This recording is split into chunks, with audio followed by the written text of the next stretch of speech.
verse 49.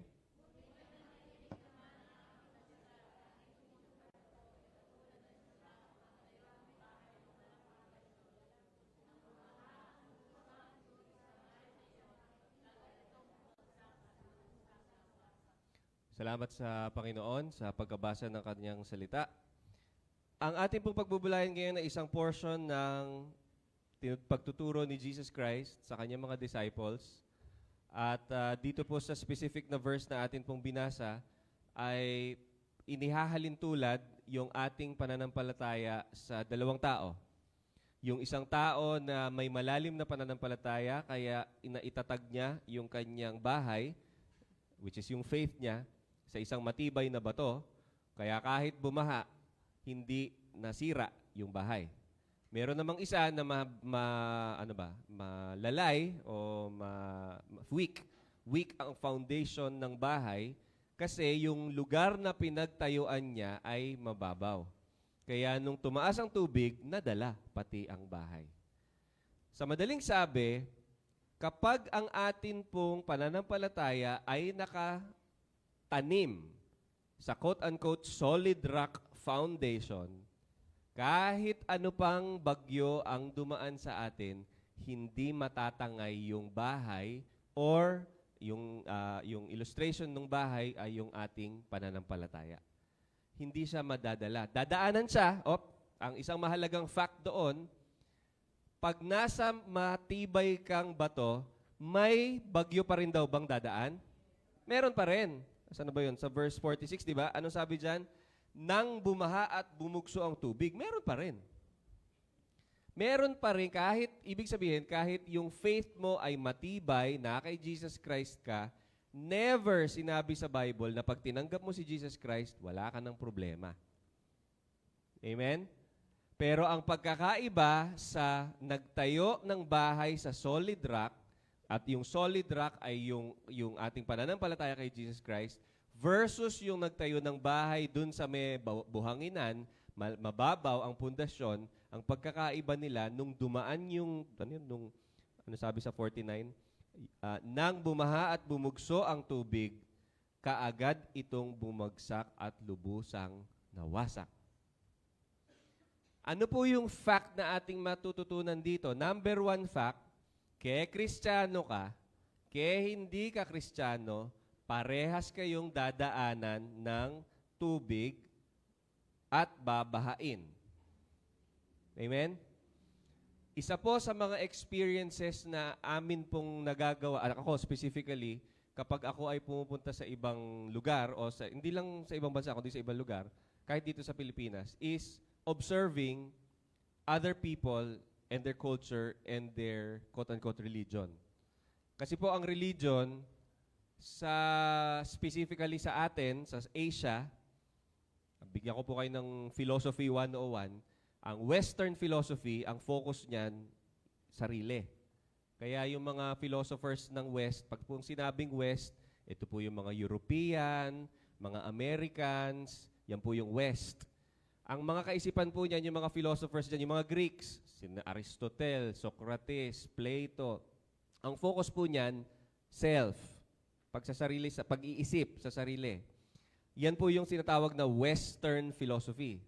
Pag punta po sa Eastern philosophy, tayo ho yun, Asia. Lahat na po ng Asia, Southeast Asia, Japan, China, South Korea, Thailand, Laos, Vietnam, Myanmar, lahat po yan. Magkakapitbahay tayo, Indonesia, Malaysia, Brunei. Lahat po ng mga religion na nandito sa East, yan po ay mismong philosophy na nung tao. Yun po yung pagkakaiba. Sa West kasi, magkahiwalay yung philosophy at yung religion. Sa East, yung religion niya, yun na mismo ang philosophy niya. So pagka ikaw ay naniniwala sa katuruan ni Confucius, Confucian ka. Okay? Pag ikaw ay naniniwala sa turo ni Lao Tzu, tawag sa'yo, Taoist ka. Pag naniniwala ka sa turo ni Gautama Buddha, Buddhist ka. Pag naniniwala ka sa katuruan ni Zoroaster, Zoroastrianism ka. At so on and so forth. At napakaraming religion sa Eastern Asia. Sa Eastern Hemisphere ng mundo. Napakahaba pong usapin yan. In fact, sa college, pinag-aaralan po yan ng isang semestre. Pero hindi po natin goal yan ngayon. Ano pong gusto ko ipunto dito? Pag pupunta tayo sa ibang lugar, makikita natin may iba silang kaparaanan ng kanilang faith. No? Nitong nakaraan na nagkaroon ako, ito lang, itong last, nung November 4, 6 yata yon. Noong November 6 na kami ay nagkaroon ng chance mag-ikot-ikot sa Singapore, meron kaming pinuntahan na isang Chinatown. At yung Chinatown na yun, sabi sa akin nung nag-guide sa amin, ay yun daw yung may pinakamalaking parang Buddhist temple. Pinasok ko yung Buddhist temple to observe. At alam naman natin, ang mga Buddhist at mga Hindu, ang daming Diyos niyan. Napakaraming Diyos ng mga yan. In fact, kung meron ho kayong kilalang Buddhist o Hindu na tao lang hindi yung monk, tao lang, yung normal na tao lang. Tanungin nyo sino-sino yung mga Diyos nila, hindi nila mare-recite sa inyo. Sa dami nung Diyos nila. So pagka ho sila halimbawang gusto nila nang magne-negosyo sila, ibang Diyos yung peprayan nila. Pag may sakit sa pamilya nila, ibang Diyos naman yung peprayan nila. Pagka meron silang gustong itayong bahay, ibang Diyos na naman yun. Pag sila magkakatay ng hayop, iba na namang Diyos yun. Napakadami nilang Diyos. At yung temple nila, isipin niyo po yung buong pader nila, libo-libo talaga yung figures na pag tiningnan mo, magkakamukha naman lahat. Pero iba-iba. Halimbawa, yung isa may hawak na pala, yung isa may hawak na ang tawag na yun, yung spear. Yung isa may hawak na plato. Iba talaga. Napakadami ho nilang Diyos. At pero napaka-devout nila sa kanilang religion. Kahit na yung Diyos nila, wala silang relationship. Ang isang napakahalagang pagkakaiba ng Kristyanismo sa ibang mga religion, quote-unquote, Kristyanismo lang ang nagtuturo ng relationship sa kanyang Diyos. Amen? Maghanap po kayo ng history ng iba-ibang religion, lahat ho yan ang may malaking harang yung Diyos at yung tao. In fact, sa Greek mythology, ang Diyos at ang tao ay parang charger ng Diyos. Alam niyo po ba yan? Bigyan ko po kayo ng Mythology 101 sa Greek. Alam niyo po ba na sa Greek mythology, kaya merong patron na Diyos sa mga tao, kailangan niyang mag-provide doon. Kasi yung relationship nila, magbibigay siya doon, pag sinamba siya ng tao, lumalakas siya. Imagine. Na-imagine niyo po ba yun? Sa Bible, ang linaw, ano sabi sa Bible?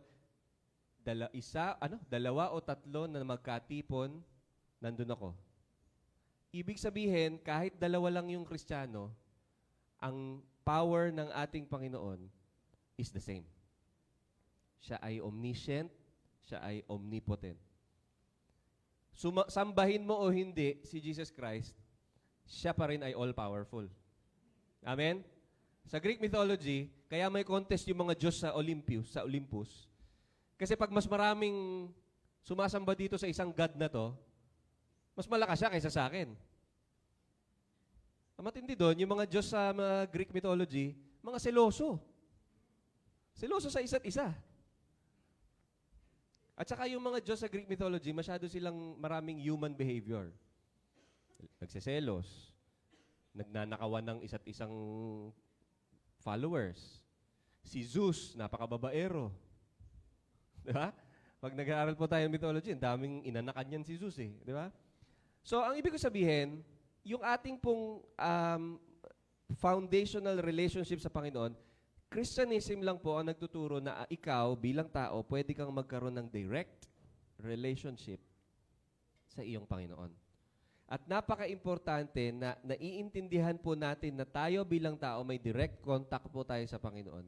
Kasi hindi po lahat ng religion o hindi lahat ng faith o pananampalataya ay kagaya ng sa atin. Kaya napakapalad natin na narinig natin ang mabuting balita. Kasi yung ibang tao, kailangan pang pumunta ng ibang tao, yung ibang religion, kailangan pa nilang pumunta sa specific na temple para lang ipagdasal yung gusto nilang ipagdasal. At may bilang pa ho yun. Kung ilang pirasong insenso, yung stick na insenso, ilang ganon. May bilang po yun, seryoso. Hindi ba ho kahit naman sa ibang halimbawa sa Catholic Church, di ba yung rosary, may binibilang yun eh. Di ba? So meron ding bilang yun. Tayo, hindi natin kailangan yun kasi meron tayong direct relationship sa ating Panginoon. But to clarify mga kapatid, kagaya ng nabanggit ko kanina sa aking binasang sulat sa inyo, hindi ho nating goal na magmataas doon sa hindi pa nakakilala kay Jesus Christ. Hindi po yan ang goal natin. Ang goal natin, malaman nila kung sino tayo at kung sino si Jesus Christ sa ating buhay. Kailangan makita nila yung ating faith sa ating actions. Kasi uulitin ko po, napakadaling sabihin na Christian ako, uma-attend ako dyan, member ako niyan. Pero hindi naman yun nakikita sa actions at sa words natin. Mas mahalaga po yung actions and words kesa dun sa declaration mo na may t-shirt ka dito na Team Jesus. Team Jesus pero nandun sa Sugala. Pero naka-Team Jesus siya. Suswertehin ako, naka-Team Jesus ako. hindi, hindi po ganun yun eh. Di ba? Ang ating pananampalataya sa Panginoon ay hindi ipinapakita sa mga salita na nasa t-shirt natin, sa mga verse na pinapost natin sa Facebook, at sa pagde-declare natin na tayo ay Kristiyano. Makikita po yung pagiging Kristiyano natin, yung faith natin makikita kung matibay siya talaga doon sa actions natin. How we act and how we react. Amen? Uulitin ko po sa verse 48 at 49, pinakita na parehas na dadaanan ng bagyo, parehas na babahain, pero ang pagkakaiba, yung matibay ang pananampalataya sa Panginoon, mananatiling nakatayo. Pero yung mga hindi matibay ang pinagtayuan, kasi nga kung saan-saan lang nagtayo, at hindi nilaliman ang pundasyon, yun yung pag dumaan na yung unos, dumaan na yung problema, mawawala na sila. At gusto ko pong ayusin yung kaisipan natin dun sa mga taong nawala. Kaya po kanina, nagbasa muna ako. Hindi po natin dapat ikasiya yung tayo nakatayo, di ba, ang tibay ng faith ko. Yung isang kasama natin na hindi na nag-church dahil kunwari, I don't know, nawala ng trabaho, nalugi negosyo, nag-break yung boyfriend, girlfriend, namatayan, hindi na siya nag-church, hindi ho natin siya tinulungan na lumalim yung relationship niya. Nung sinabi niyang, tingnan mo nga ako, ang tibay ng relationship ko sa Diyos, kahit namatay na yung ganito ko, kahit nalugi kami, kahit natanggal ako sa trabaho, kahit na-kick out ako sa school, kahit wala na kaming makain, matibay pa rin ako. Ikaw yan lang. Never po yan dapat lumabas sa bibig natin kasi hindi po yan ugali ng isang Kristiyano. Amen? Wala hong tao na titibay yung relasyon niya sa Diyos nung sinabihan siyang, oo nga, no? Buti ka pa matibay. Ako nga hindi, no? Hindi ho yan babalik. Maniwala po kayo. In fact ako, nalulungkot ako pag may nakikita ako nagpo-post na. Kaya ako po shinare yun, yung sinulat ko. Kasi meron akong isang post na sobrang nalungkot ako dahil yung mismong sinasabi ko, alam niyo naman yun, alam ko naman, nagpe-Facebook kayo eh. Shinare niya yung pastora. Alam niyo na yung tinutukoy ko, di ba? Alam niyo kung anong sinabi niya sa caption niya? Kaya ako umalis sa Kristyanismo eh. Alam mo, sobrang nalungkot ako nung sinabi niya. Kaya hindi na ako nag-church eh. Dahil sa mga gantong tao. Sobrang yung sa akin. Kasi alam niyo kung bakit? Kasi once upon a time, ganun po tayo eh. 5 or 7 years ago, ganun ho tayo mag-isip. Yung pastora na yon, ganun tayo mag-isip. Ganun tayo magsalita. Nagde-devotion daw. Pumunta daw. Ganyan na ganyan tayo nun mga kapatid. Kaya ako sobrang nalungkot. Alam niyo sa totoo lang, umiyak ako sa Lord nung time na yon. Sobrang lungkot ko talaga. Nung nabasa ko yung post ng tao na yun na kaya ako umalis sa Kristyanismo eh. So hindi kasalanan ng tao kung bakit siya naging atheist. Kasalanan natin. Kasi tayo yung nagpalayo sa kanila. Dahil nagkaroon sila ng problema, imbis na sinabi mo, ganyan ba nangyari sa'yo? Halika, ipag-pray natin yan. Ang sinabi mo, asan ang pananampalataya mo? Nakapag-TSG 1, 2, 3, 4, 5 ka pa naman?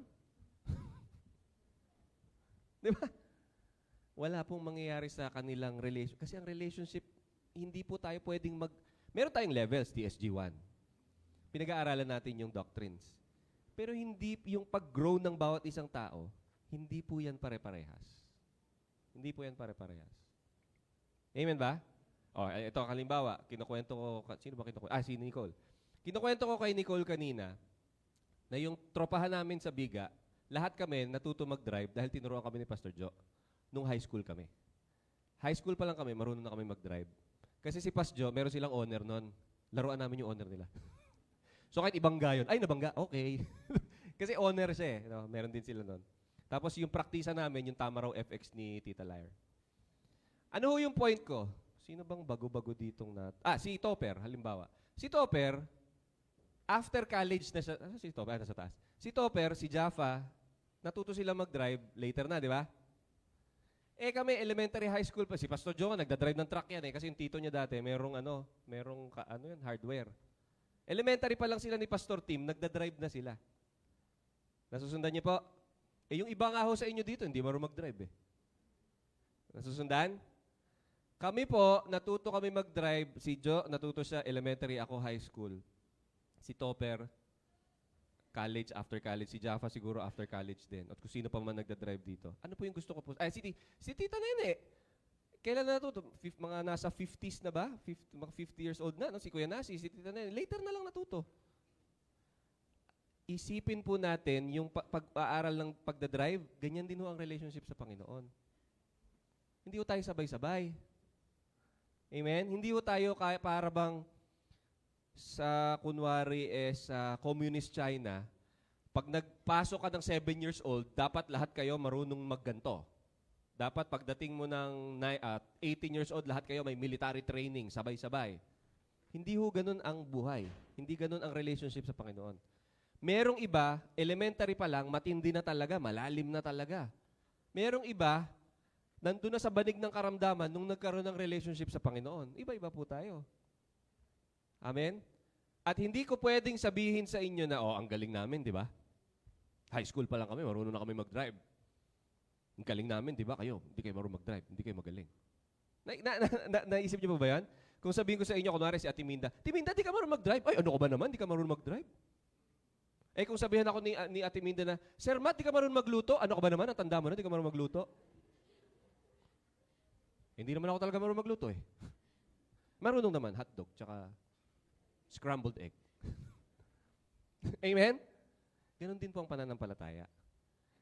Naisip niyo ba yung mararamdaman niyo pag sinabihan kayo ng, hindi mo alam to? Hindi mo kayang gawin yan? Nakasar kaya yun? Di ba? So, nasusunod niyo po yung sinasabi ko, di ba? Meron ho kayong kilalang ganyan, huwag niyo na po sabihin ko sino. Kasi ako may kilalang ganyan. Nilayuan ko siya. Kasi nakakaasar kausap. Di ba? So, naisip po ba natin kung isang buong church yon?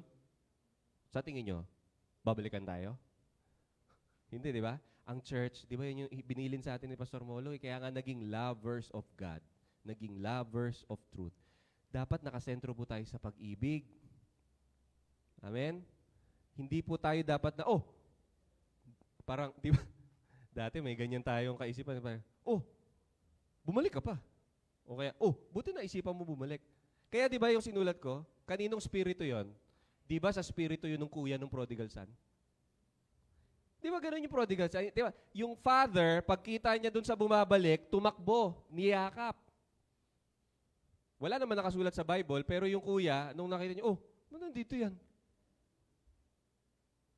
Alam niyo, habang tumatanda tayo sa pananampalataya natin, pas inulit-ulit mong basahin yung prodigal son, you realize, itong prodigal son na to, gantong-ganto yung ibang tao sa church. Abay, imbis na maging masaya ka, dito ka na ulit, kamusta? Sabi, di ba yan yung yan yung dating na-iskandalo na Di ba yun yung nabuntis tatlong puro panganay? Di ba? Nakakalungkot, di ba? Kaya sabi ko sa inyo, nakakalungkot maging Kristiyano. I mean, naiintindihan niyo po, hindi ko po sinasabing nakakalungkot maging Kristiyano.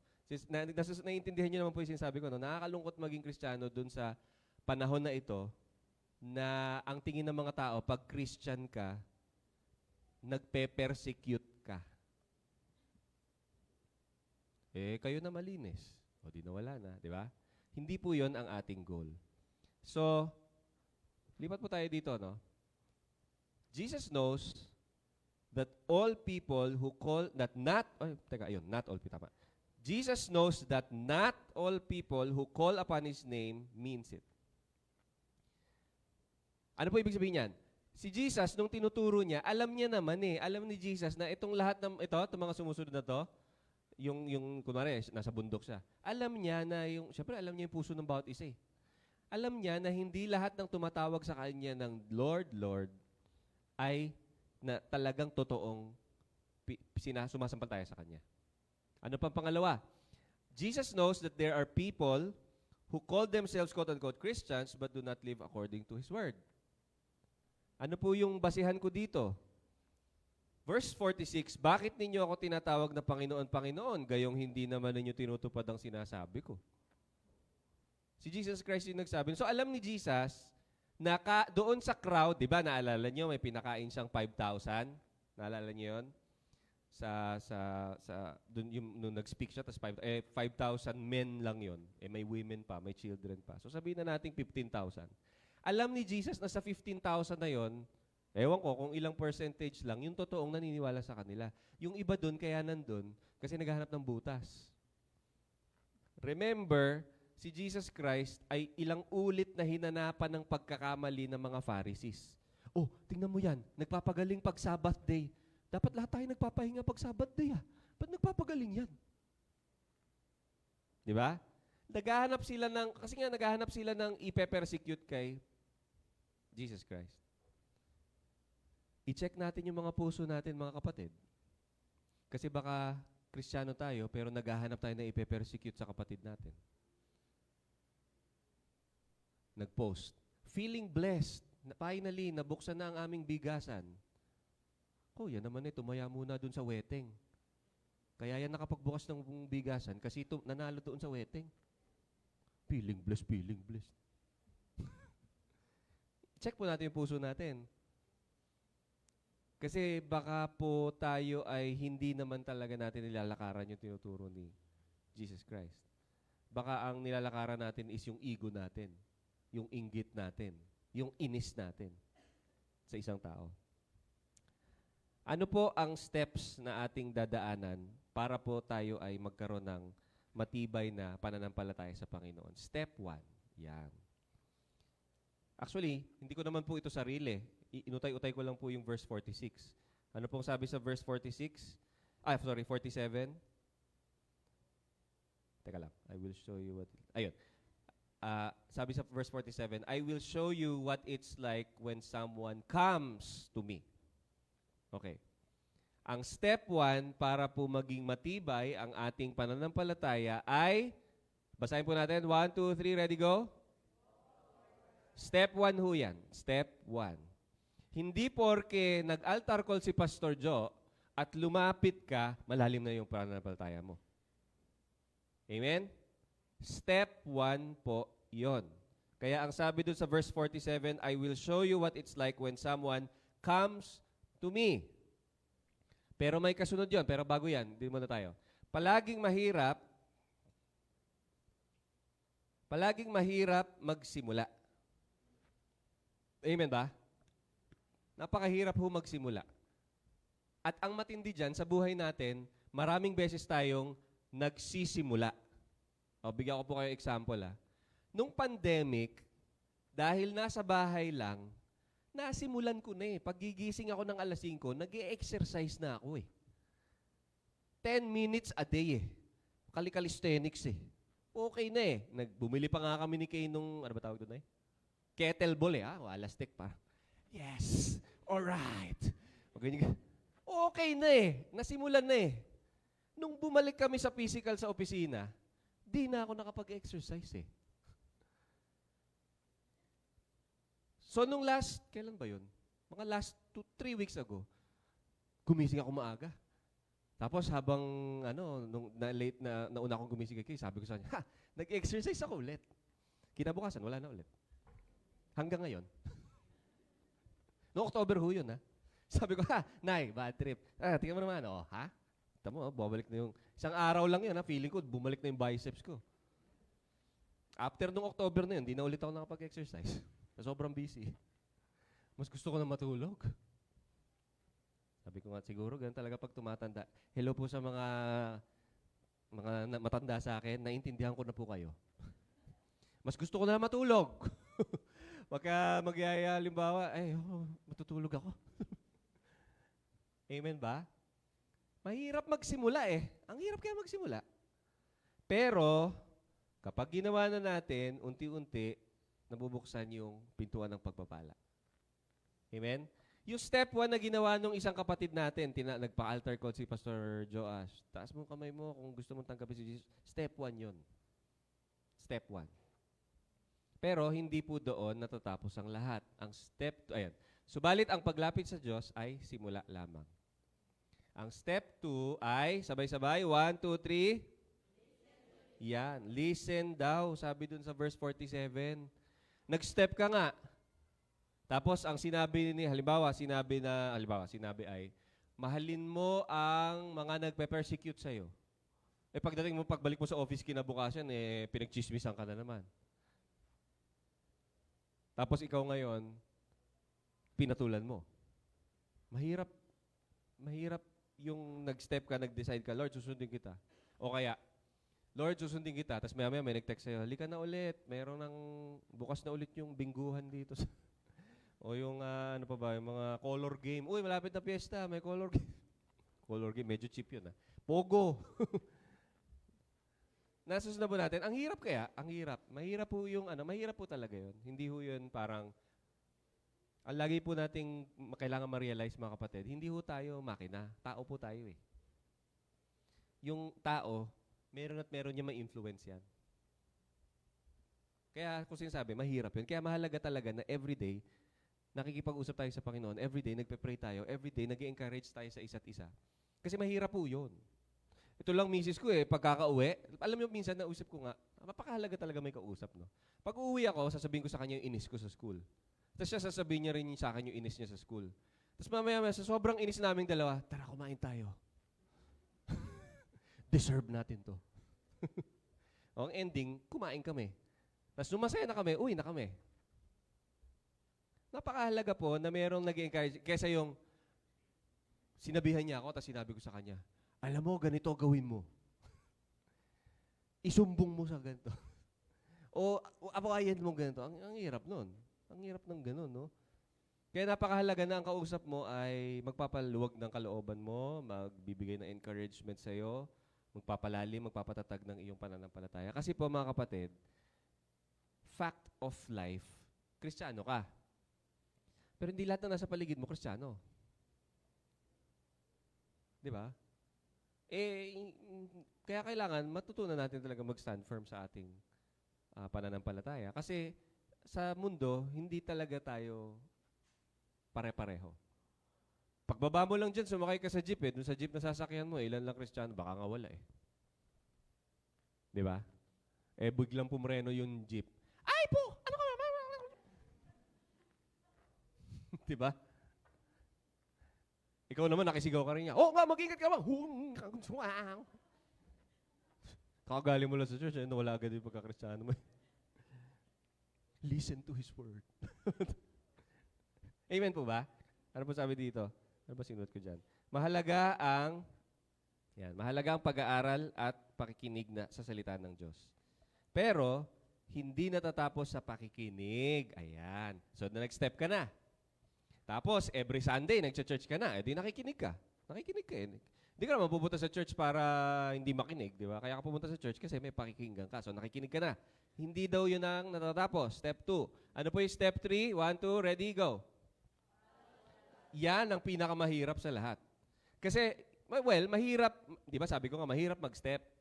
Mahirap po yun yung unang step. Yung halimbawa, let's say, kapag Sunday, kunwari, sanay tayo na, kunwari, matutulog. Or sanay tayo na, let's say, magmumol. Di ba? Napatunayan ko, growing up, lumaki po ako sa church. Nung nag-college ako, na-realize ko na hindi pala talaga, yun nga, sabi ko nga sa inyo, hindi pala lahat ng, di ba sabi ko kanina, hindi lahat ng pamilya pala buo. Nung nag-college na ako at nag-work, na-realize ko, hindi pala lahat ng tao nag-church pag Sunday. Akala ko kasi dati, kasi lumaki na ako na gano'n, magsa-Sunday school, magsa-church. Mas marami pala nagmo-mall. Para sa akin, maganda yung ginagawa ng ibang churches, kagaya ng Victory, ng CCF, kasi nandun sa mall yung church nila. Para sa akin lang yan hindi ko alam yung opinion ng ibang mga, opinion ko lang yun. Kasi sa akin, ang perspective ko, mabuti na yun kaysa wala. Sa akin lang yun. Pero nakakalungkot din isipin na yung iba, mas gusto nilang pumunta dun sa ganon, yung dahil nga may mall. No? Pero sa ibang panahon siguro pwede natin pagkwentuhan, napakalalim ho ng mall culture sa Pilipinas. Sobrang lalim. Akala lang natin mall lang siya, pero sobrang lalim ng mall culture sa Pilipinas. Nung nagkaroon kami ni Kay ng chance mag-ikot sa Taiwan nung April, wala ko sila masyadong mall. Nagulat ako. Alam niyo, marami silang museum, marami silang parks, marami silang library. Yung department store na gusto mo Uniqlo. Punta ka sa isang building, maglalakad ka sa isang street, may Uniqlo, may bench, may pen shop, gano'n. Hindi siya mall na isang building na nandun lahat. Hindi siya gano'n. So, meron siyang district na shopping district. Na isa siyang kalsada, doon ka maglalakad. Hindi siya mall. So, pag Saturday, natsempohan namin, Saturday morning, pumunta kami sa National Museum ng Taiwan, sa Taipei. Ang mga batang maliliit, nasa museum. At yung museum nila, may interactive playground sa baba. So, yung mga batang maliliit, yung kagaya ng baby ni Lalaine, doon sila naglalaro yung square, papasok sa butas. Nalungkot ako talaga. Sabi ko, kawawa naman yung mga bata sa Pilipinas, oh. Magbabayad yung magulang ng 280 pesos dun sa, ano ba yun? Yon, kids. Di ba, pre? Pambira. Samantalang yung puno sa biga nun, libre lang, eh. Tapos, mapapamarathon ka pa pag hinabol ka ni Lolo Santo, yung lolo ni March. Kasi man yun, yung akit kami sa punong mangga. Binabantay yung punong mangga. Pagbaba namin, may hagad-hagad na kami nung... Ang saya kaya. Di ba? Parang, ito ang cardio. Cardio to. Kasi kailangan mong... But my point is, mapala tayo, we grew up not paying for a playground. Kaya ako sinasabi na sa ibang... Ayan, times. Nandaldal ko talaga no? Kaya ako sinasabi na may malalim po tayong mall culture. Kasi tingnan nyo, naging normal na lang sa atin ngayon na yung magulang na yung young couples na kagaya ni Lalaine ay pupunta sa mall at magbabayad para makapaglaro si baby doon. Kawawa na, di ba? Pero mapalad pa nga sila, taga dyan sila sa Biluso at meron pa silang matatakbuhan doon. Last October, nagpunta kami ni Kay sa Lasal. Nagkaroon kami ng chance mag-speak sa isang conference. Yung nirentahan po namin, ito pong balikat ko, tsaka yan na po yung nirentahan namin. Yung room na nirentahan namin, ganyan. Ito yung balikat ko. Ito yung, yan lang. Mukha po kaming gagamba. Sa 1.5 isang gabi yun, ha? Ang bira. Ibig ko sabihin, yung buhay sa Manila, wala eh. Wala silang isipin mo naman kung si baby doon nakatira sa building, doon lang siya tatakbo. Kawawa naman. Kaya, yung mga magulang, dinadala sila sa mall. Yan. Ba't pa tayo napunta sa mall? Yun dahil sa, follow God's word, no? So, yung atin pong step, hindi lang po step 1 na nag-step ka. Step 2, nakinig ka. Ang pinaka-importanting step ay sumunod. Sabi mo sa katabi mo, sumunod. Sabi mo sa kabila mong katabi, sabi mo sa isa mo pang katabi, obey. Di ba? Kailangan sumunod tayo dun sa Word of God. Ngayong nagpasya na tayong lumapit at makinig sa salita ng Diyos, ang totoong transformation sa buhay natin ay magsisimula kapag tayo ay sumunod. Ano po ang mangyayari kapag tayo ay hindi sumunod? Number 1, madali po tayong maimpluwensyahan palayo sa Diyos. Pag po tayo hindi sumunod sa Panginoon, pag di tayo sumunod sa mga sinasabi niya sa Bible, di ba? Kaya po yung Bible, wag po kayo maniwala dun sa mga ibang sinasabi. Yung Bible, libro lang naman yan, whatever. Yung Bible, yan po ay guide sa ating buhay. Ako po ang lagi ko sinasabi pag tinatanong ako kunwari, yung mga pilosopohan lang sa Bible. Bakit ka nagbabasa niyang fiction? Yung iba kasi mga atheists ang tawag sa Bible. Babasa ng fictional book. Para lang wala ng debate, ang sagot ko lang, Wala, gusto ko eh. Di ba? Huwag ka na makapag-debate. So, ang ibig sabihin, wag po kayong maniniwala doon sa sinasabi na the Bible is a fictional book with, it's a collection of stories and blah, blah, blah. Okay lang, ikaw nga, nagbabasa ka ng horoscope, kinestyon ba kita? Di ba? Nasusundan niyo po yung pinupunto ko. Kailangan po nating basahin ng salita ng Panginoon, maging part siya ng buhay natin on a daily basis. Kasi guide po sa buhay yung mga nakasulat sa Bible. Maraming tao kaya na hindi makapag-decide ng maayos at tama sa buhay nila kasi hindi nagbabasa ng Bible, hindi nagde-devotion. Subok na po nating lahat yan. Kapag po tayo ay nagkaroon ng quiet time sa Panginoon, we start to realize kung ano yung mga dapat at hindi natin dapat gawin sa ating buhay. Ano pang number 2 dyan? Ayan. Hindi. Madali tayo kasi tingnan niyo po ito. Sa verse 49, anyone who hears and doesn't obey is like a person who builds a house right on the ground without a foundation. When the flood sweep down, yun. Against that house, it will collapse. It will collapse. Kapag hindi po tayo sumusunod sa Panginoon, madali tayong maimpluwensyahan. Unti-unti yan, mga kapatid. Unti-unti yan. Merong kanta itong, pag gusto niyo po, hanapin niyo po sa Spotify o sa internet. Meron pong kanta yung isang band, Christian band na Casting Crowns yung pangalan. Hanapin ko po, tapos isend ko sa GC ng mga antas gusto niyo po isend niyo po sa mga ka-agent niyo. Ang title po ng kanta, ang ganda po ng lyrics nun eh. Ang title po ng kanta ay Slow Fade. Slow Fade. Ang ganda ho nung kantang yun, pag-aralan niyo po yung lyrics, ang sinasabi niya ay parang sa madaling sabi, sinasabi niya, walang tao ang tumalikod sa Diyos ng automatic. Lahat ng taong tumalikod sa Diyos nagsimula sa isang maliit na paghakbang palayo. Kaya siya tinatawag na is a slow fade. Tapos yung pinakahuling part ng kanta, siningit nila yung Sunday school song, oh, be careful little hands, what you... Hindi ko na alam. What you touch? Hindi ko alam. Ano ba lyrics? Oh, be careful little eyes, what you see. Okay. Oh, be careful little eyes, what you see. Oh, be careful little eyes, what you see. Oh, be careful little... Tarara. May yun, basta yun. Nakalimutan ko na, hindi ako magaling sa lyrics eh. Alam ko lang ito, no? Tapos meron pang, oh, be careful little mouth, what you speak. Oh, be careful little ears, what you hear. Di ba? Yun yung last part ng kanta. Send ko po sa inyo yung link ng Spotify later on. Ang ganda ho ng lyrics kasi tinuturo nung kanta na yon na wala namang tao na Kristiyano na tumalikod sa Diyos na, nakaka-turn off naman tong mga taga-church na to. Ayoko na nga. Unti-unti ho yun. Unti-unti ho yun. So, kaya kailangan mapalalim natin yung ating relationship sa Panginoon, mapagtibay natin yung pundasyon ng ating pananampalataya, kasi kapag hindi tayo marunong sumunod sa ating Panginoon, madali tayong maiimpluwensyahan palayo sa Diyos. Kaya po bilang pagtatapos ngayong araw na to, balik po ako ulit dito sa slide natin. Sabay-sabay po nating basahin. 1, 2, ready, go. Tayo po tayong lahat.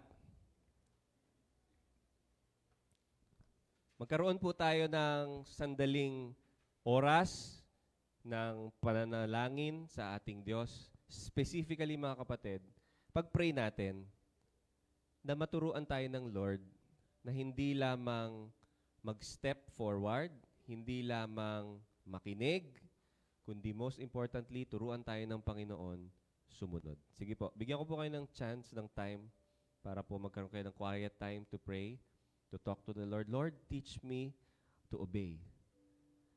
Teach me to follow your commands. Sige po.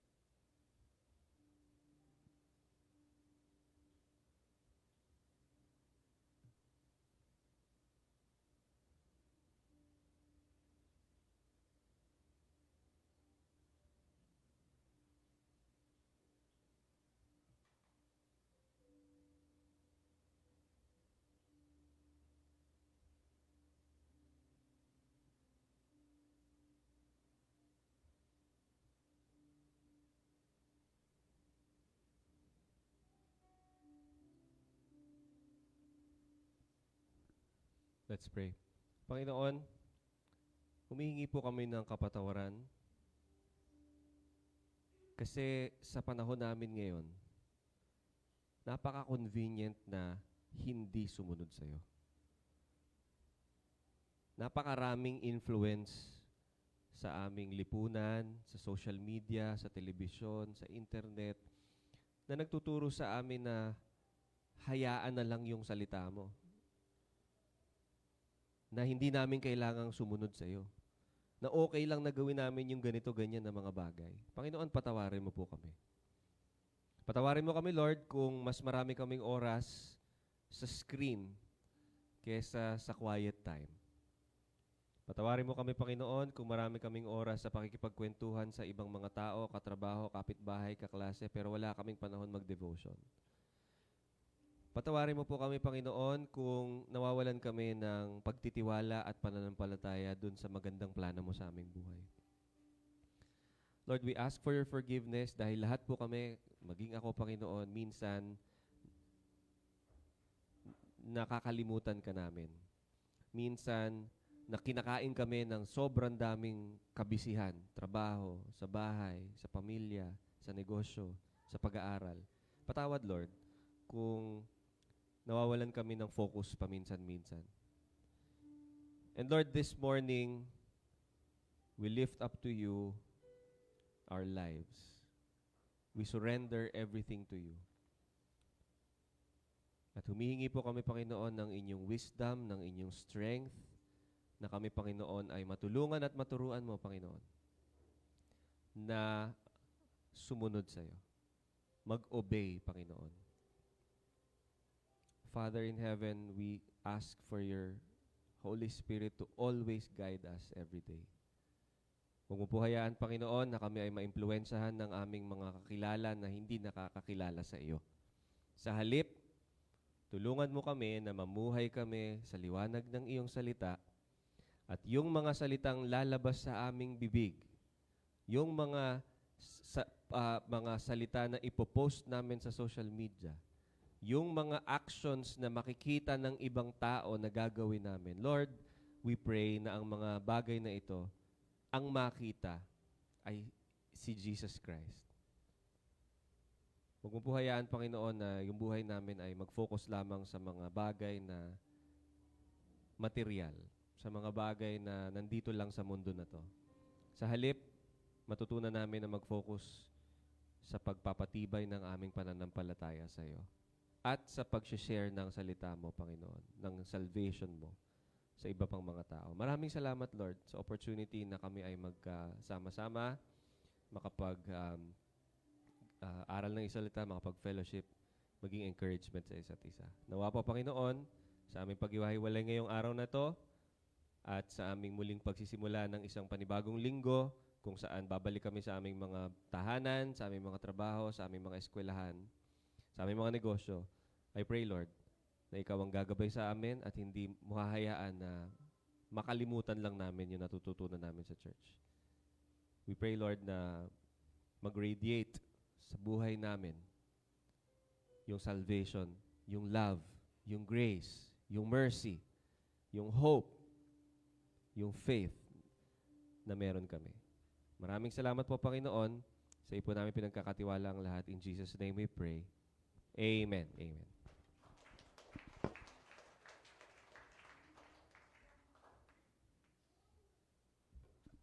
Salamat sa mensahe ng Panginoon. Makakaupo na po tayo at tayo po ay dumako sa ating kaloob. Sabi po sa Philippians 4:19, "And my God will meet all your needs according to the riches of His glory in Christ Jesus." Sabayan po natin ito ng pag-awit.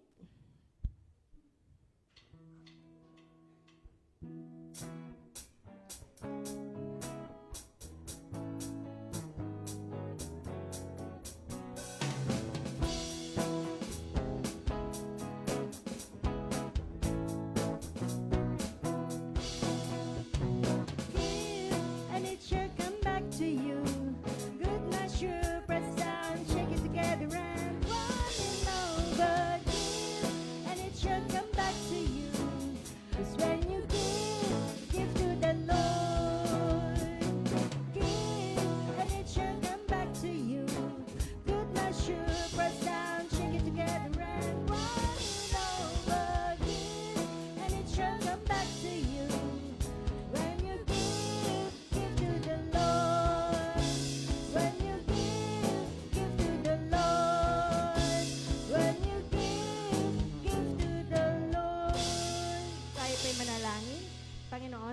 salamat po sa mga kaloob na ito. Salamat po sa mga biyaya na patuloy niyo pong ipinagkakaloob sa amin, sa mga trabaho, kalakasan ng katawan na aming nagagamit para sa paghahanap buhay. Purihin po kayo, Panginoon, dahil kayo po, sa inyo po nanggagaling ang lahat ng ito. Ang mga biyaya ay mula sa inyo. Kaya naman tanggapin mo, Ama, ang lahat ng kaloob na ito, maging karagdagan ito, Panginoon, sa ikalalago ng iyong mga gawain. I-bless mo po ang bawat isa at dinadalangin din namin sa inyo, Panginoon, ang mga kapatid na naghanap ng trabaho. Bless them, Lord. Kayo po ang magkaloob sa kanila. At dalayan ko rin ang pag-iingat mo sa bawat isa sa lahat ng oras. Sa inyo po ang pinakamataas na papuri at pasalamat sa tayong pangalan lamang ni Jesus. Amen. Para naman po sa mga announcements, tithes and offerings can be sent through BPI account, Metro Bank, and GCash. Worship service, Sundays at 9:30. Every Sunday po yan, 9:30 a.m. Prayer intercession, Saturday, 9 a.m. Dito po sa ating church. Like, comment, share, and subscribe to our YouTube channel, Facebook page, TikTok, and Instagram. TSG, dito po sa church, kaligtasan level, lesson, right after the service. Birthday celebrant, November 11, Soledad Ortega. November 13, Lira Famero. November 15, Eugenia Corpus. Awitan po natin sila. Happy birthday to you. Happy birthday to you. Happy birthday, happy birthday, happy birthday to you. God bless po sa inyo. At patuloy po kayong bigyan ng kalakasan ng Panginoon. At natawag ka po siya.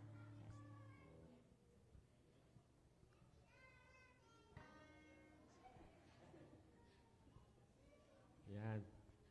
Bago po ako mag-end sa prayer, mga kapatid, nakalimutan ko ipa-announce sa mga kalalakihan po, no? Sa mga tatay natin, mga tito, mga kuya. Meron po tayong bayanihan na gagawin ngayong Saturday. Maglilinis po lang tayo dun sa ating lupa, dun sa Pulong Saging. Yung ating malawak na 1 hektarya doon, kailangan natin tabasan. So, medyo hindi po kakayanin ng iilan. Last time po, 4 lang po kami. Ako, si Chef, si Kuya Art, at si Tito Nasi. So, medyo meron po tayong 2 goal na gagawin. Magtabas, linisin natin yung pinapagawa natin church doon. And then, magtatanim. Magtatanim po tayo doon ng mga samot-saring mga halaman bahay kubo. Hindi po. Fruit-bearing trees. So, kailangan po namin ng inyong presensya, mga kapatid, mga kuya, mga tatay, mga kasama ko dito na mga lalaki. Kung okay naman din po kayo mga mother, pwede sumama, mag-join na lang kayo. Pwede kayong mag-tanim-tanim doon. At kung meron po kayo mga halaman na kumbaga, napasibol nyo na, o ibigay nyo na lang po at itatanim natin doon sa ating lupa sa Pulong Saging para in 3 years time, di ba, may gano'n naman mga seedlings, mga grafted na puno. In 3 years time, meron na mga bunga yan. Okay? So, yan po ay sa Saturday. And maka-join po kayo. Gagawin po natin ito ng mga, sabihin natin, 7 a.m. para hindi patrik ang araw. At marami tayo ding magawa doon. Alam ko po, medyo masukal na doon sa ating lugar doon. Okay, so, mga agapian, men's, hopefully makasama namin po kayo. Yan po ay sa Saturday. Siguro kung meron tayong meeting place, pwede pong sunduin tayo ni Chef dito sa Bukal. And then, yung mga pasilang naman, yung mga nasa Biga, daanan na lang doon at doon din sa silang. Okay? So, yan po ang bayanihan natin tabas and pagtatanim dun sa pulong saging. Okay, so yun lang po mga kapatid. Tayo tayong lahat. Ay, siya nga pala, no? Meron pong isa sa ating kapatiran dito sa church, si Christian. Si Christian po ay, siya ay sasakay na ng barko. Yan po ay ang ating, alam niyo, most of the people na professional na lalaki, mga seaman, no? Kaya Art, baka magsisiman ka pa. Kuya Gerald. Okay? So, pag-pray natin si Christian. Bro, halika. Lalain, halika na. Pag-pray natin ang family. Yan. Loobin ng Panginoon na palakasin siya, ingatan siya doon, maging matatag siya. At meron na mga may internet naman bro, para tayo makapag-usap, no? Makapag-sharing time. Pag-pray natin ang family ni Christian at pag-pray na rin natin siya. Lord, salamat Panginoon sa buhay ni Christian na alam ko, ito Lord, ay hawak mo, kaya ang lahat Panginoon ng mga bagay na mga kailangan niya, ikaw po nagpro-provide. Sila Panginoon mag-asawa. Salamat sa pagkakataon na bigyan mo ng muling kontrata si Christian para makasakay ng barko ngayon. Ikaw po, Panginoon, ang nagtakda nito. Kaya niling po namin na ingatan mo siya doon, palakasin, ilayo mo siya sa anumang aksidente, kapahamakan at karamdaman. At dalhin mo siya, Panginoon, sa mga tamang tao. Mga tamang impluensya. At nawa doon, kahit nasa barko siya, malayo, patatagin mo siya doon. Palakasin mo ang kanyang pananampalataya. At ang kanyang pamilya na may iwan, sila Lane, Panginoon, at kanyang baby, ikaw po, Panginoon, na mag-iingat sa kanila. Ikaw po ang gumabay, mag-provide ng pangailangan, palakasin mo sila at ilayo mo sila sa anumang masamang tao at karamdaman. Maging matibay sila kahit na magkalayo. Salamat po, Panginoon, tinatalaga ko at dinadalangin namin, Panginoon, ang pamilya niya, ni Christian, na pagpapalain mo, spiritually, financially, emotionally, at ikaw po, Panginoon, ay magbibigay ng kaluguran sa mga pagpapalang ito. Salamat, Lord, sa iyo, sa kanyang pagsakay ng eroplano hanggang sa kanyang pagsakay ng barko. Gabayan mo siya at ingatan. Maging safe siya palagi, Panginoon, doon. Ikaw po, Panginoon, ang patuloy na gagawa, Lord, sa buhay niya. Salamat po, Ama. Ito ang aming dalangin in Jesus' name. Amen. God bless, bro. Ingat ka doon. Okay? Salamat. Manalangin tayo. Manalangin tayo mga kapatid. Lapit natin sa Panginoon lahat ng mga hinanaing, mga request, ano man yan dapat natin lapit kay Lord. Mga plano, mga iniisip natin, mga desire ng puso natin, mga pangangailangan, ilapit natin yan sa ating Ama na malugod na nagpapala, malugod na sumasagot ng mga dalangin natin. Kami po ay lumalapit sa iyo, Ama. Kami ay nagpapakumbaba at nagpapasalamat na meron po kami matatawag na Abba Father. Di man kami karapat-dapat dahil kami, Panginoon, ay makasalanan. Pero salamat dahil kay Jesus, kami ay malayang makakalapit sa iyo po. Kaya ang aming mga dalangin, aming mga iniisip, mga pinaplano, Lord, isinasangguni at tinataas namin sa iyo. At alam namin, Panginoon, na kami ay papakinggan mo. At ikaw po ay sasagot ayon sa iyong will, ayon sa iyong panahon, pagmamahal sa amin at aming pananampalataya sa iyo. Bigyan mo kami, Panginoon, ng pananampalataya ngayon. Gaano mang kaimposible ang mga bagay, Lord, na aming hihingin, nawa makita mo kami na kami ay nagtitiwala sa iyo. Kaya Lord, sa bawat isa na nananalangin ngayon, lumalapit sa iyo, patungkol, Panginoon, sa kanilang mga pangailangan, Lord, ikaw po ang aming great provider. Ang aming mga kulangan, ikaw po magpupuno. At salamat, Panginoon, dahil sa amin ding kakapusan, ikaw po ang Diyos na gumagawa ng imposibleng bagay. At ikaw po ang nagpro-produce, nagpro-provide, nagbibigay ng mga pangailangan, Panginoon. Kaya lumalapit po kami, Ama, na tugunin mo ang mga pangangailangan ng kapatid ko na ito. Salamat po, Diyos, sa iyo. Salamat sa provision. Salamat sa mga blessings. Salamat, Panginoon, sa mga nararanasan namin na mga pagpapalang umaapaw. At kung meron mang pagpapala, Panginoon, ikaw po, Lord, ang mabigyan ng kaluguran. At sa amin din, Lord, mga pagsubok na nararanasan. Still, Panginoon, ikaw ay mabuti at pinapupurihan ka namin, Lord, kahit sa mga pagsubok. At meron ka pong gagawin, ikaw, Panginoon, ay marunong, alam mo, Panginoon, ang dapat. Salamat po, Ama. Nagtitiwala po kami na ikaw po ang gagawa kahit na sa mga pagsubok na ito. Salamat, Lord. Ang mga karamdaman din, Lord, itinataas po namin ito sa iyo. Si Ate Annie, Lord, dinadalangin namin, pagalingin mo siya. Patuloy na maging mabilis ang recovery. Salamat po, Panginoon, sa pagkakataon na ito, bagamat ang karamdaman, ang nararanasan niya, pero Lord, meron po kaming, nandyan ka po, Panginoon. Ikaw po ang Diyos na makapangyarihan. Kaya mo, Panginoon, na pagalingin ang lahat ng mga karamdaman. Kaya Lord, we speak in the name of Jesus, Lord, healing. Healing, Panginoon, upon our bodies, Lord. At sa bawat isa, Panginoon, ngayon, na nakakaranas ng anumang mga karamdaman na yan, Lord, itinataas po namin ang aming mga pangatawan. Ibalik mo, Lord, ang sigla, resistensya, pagalingin ang bawat karamdaman. At wala po, Panginoon, posible sa iyo. Salamat po, Ama, sa kagalingan na mararanasan po ng bawat isa na nananampalataya sa iyo ngayong oras na ito.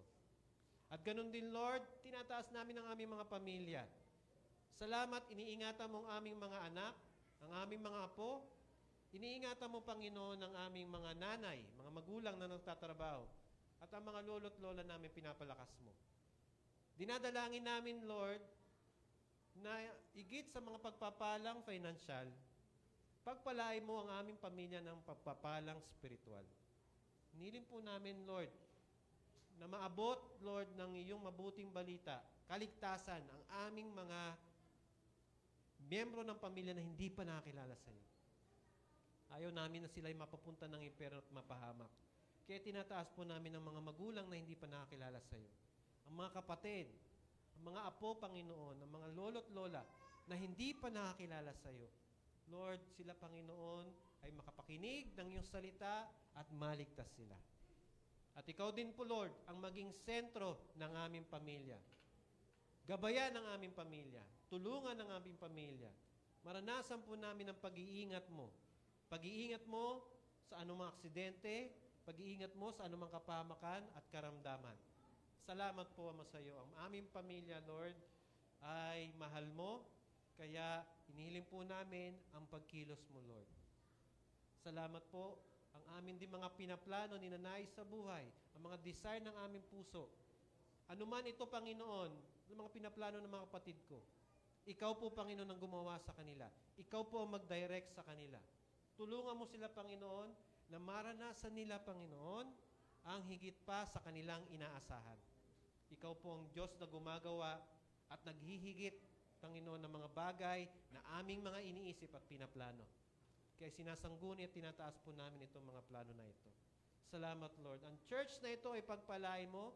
Tulungan mo kami, Panginoon, na maging way kami para marami pang makakilala sa iyo sa community na ito. Pagtibayin mo ang aming pananampalataya. Maging masigasig po kami sa aming relasyon sa iyo. Maging masigla po kami, Panginoon. At ikaw po, Lord, ang siyang gumawa. Patuloy, Lord, sa aming buhay. Kaya sa mga susunod na araw, Panginoon, sa week na darating na ito, hiniling po namin, Lord, na ikaw po ang siyang gumabay, ang mag-ingat at magpala. Salamat po, Ama. Lahat ng mga dalangin na ito ay aming tinataas sa iyo na merong pananampalataya. Tanggapin po natin ang biyaya na galing sa ating Panginoon, ang pag-ibig ng ating Diyos Ama, ang pagliligtas ng Panginoong Hesukristo, at ang patnubay ng banal na Espiritu ay sumaatinawa ngayon at magpakailanman. Amen. Amen. Amen. Pagpalain po tayong lahat. Kitchen ministry available today, Chop Suey. Support niyo po ang aming fundraising. Bago pa tayo maghiwalay, tayo po ay